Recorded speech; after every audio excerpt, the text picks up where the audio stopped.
Welcome back to the Silage Zone for part 2 of rations balancing for crops in 2021. First part, we talked about feeding the field, just making sure we got enough groceries there to get the outcome that we hope for.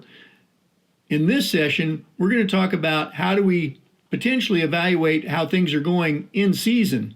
And we understand that there's not many ways to do that. A lot of times we'll go out there and look at the crops and notice that something's off, whether we can tell there's a nitrogen deficiency or potassium deficiency based on some phenotypic values that we see on the plants. But in this one, I want to share with you what I think is some extremely substantial research that's been done by Pioneer over the last 3 to 4 years that is just, I think, kind of groundbreaking. We've always been great about how to feed our cows because we've got that controlled environment with the rumen and understand how to do that because we've got such a controlled environment.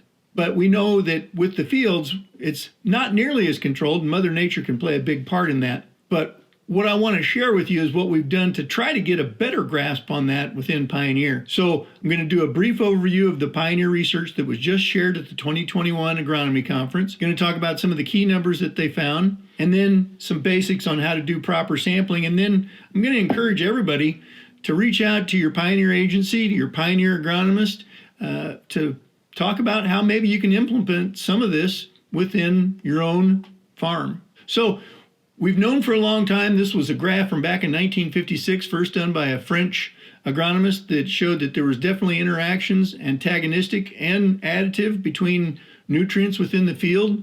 A more recent version shows that they've expanded that and that it's very prevalent as to what it can do if we have things out of balance or if we have them in balance. So in evaluating in season, I said we took a huge step in that direction with Pioneer for tissue sampling. So we did it in a huge way.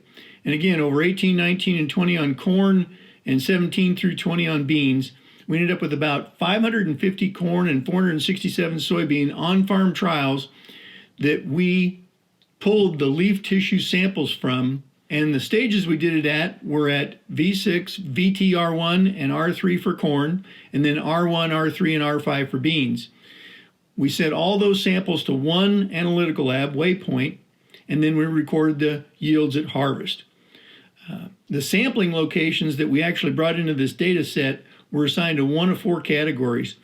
The main one that we're going to concentrate on is that max yield. And we're not expecting everybody to have NCGA type corn yields, but we think we learned a lot by looking at the extreme to find out maybe what could be limiting some of those top ends in some of your best fields.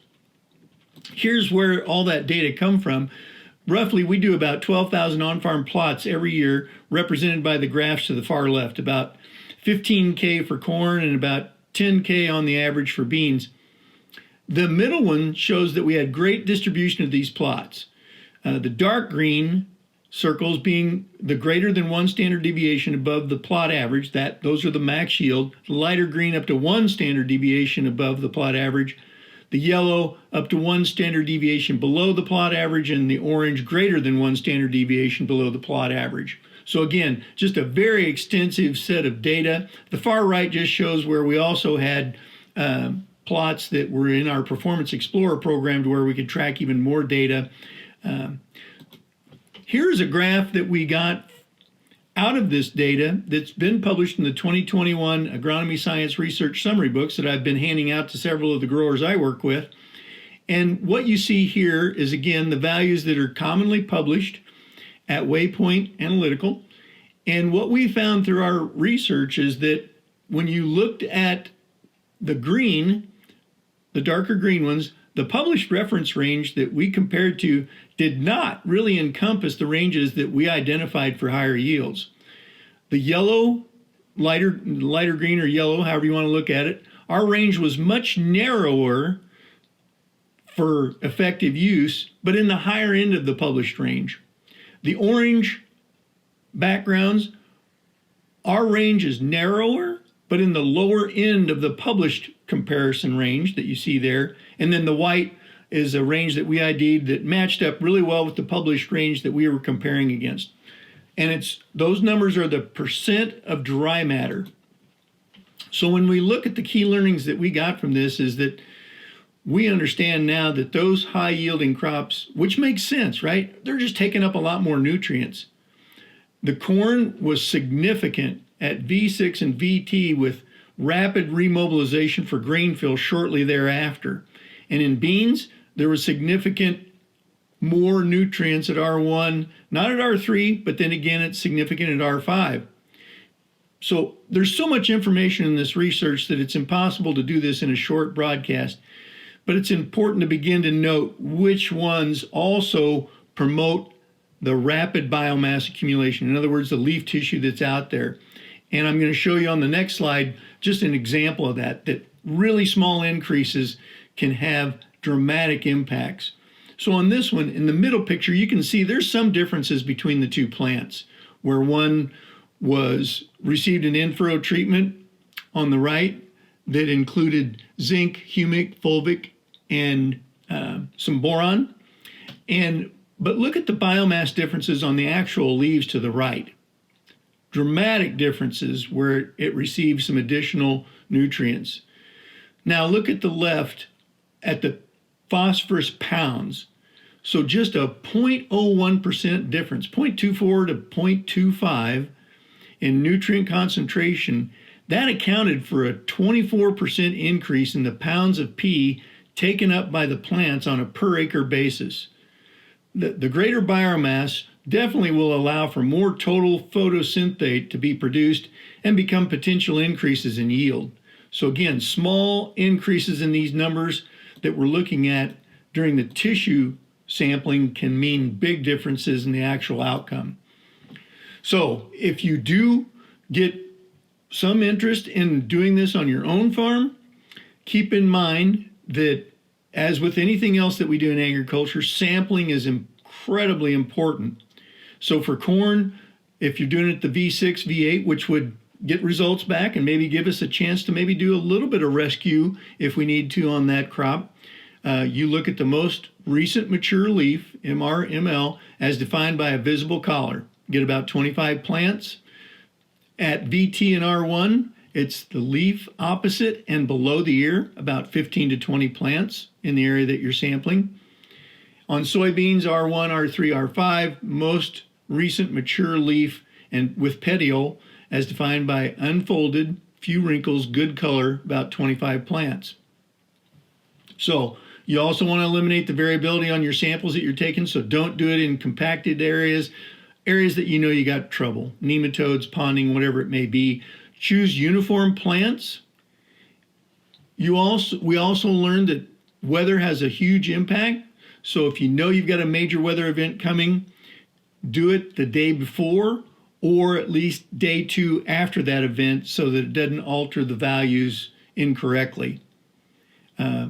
Be aware of and avoid sources of contamination, and then find a lab you have confidence in and stay with it. In other words, use the same lab for all of the samples, and do that. Be very consistent in what you're doing. Last thing that you want to do to find out how it worked, obviously, is when you take that area in your field that you've done this with and compared it to what you were working with and against, you want to get the yield results to see if you had the outcome you were hoping for. So again, you need a strategic sampling program when you start talking about the overall part 1 and 2 so that we know exactly what's there in the field for fertility. You want to optimize, so you're helping create that environment for success by optimizing the chemical and biological environment with a pH of 6, 8 to 7 with our dairy fields, since they may be going to hay right after corn, so that we can realize those fertility dollars, that the microbial population is thriving, we're building soil structure, we're doing a great job on residue and tillage management that keeps your most productive soil in the field, continues to build soil structure and minimizes that disease and pest pressure. Make sure you're keeping score on your inputs and removals so that you provide what you expect when it is needed to get the yields that you're hoping for. And then through this 3 to 4 years of the tissue sampling that we've done within Pioneer, we've greatly expanded the knowledge base on that and understand much better about what it means for getting the best out of our crops for those best yields, those highest yields.